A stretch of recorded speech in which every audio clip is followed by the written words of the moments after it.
অবিরত ক্ষমা করো।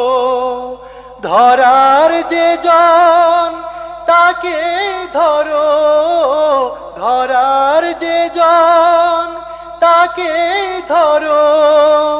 তোমার মুঠোয় সবই আল্লাহ।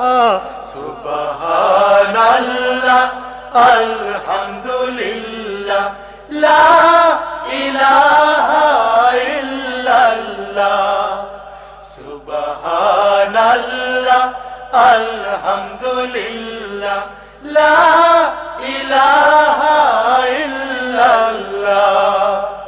তোমার রিজিক খেয়ে পড়ে অবাধ্য হই কেমন করে তোমার রিজিক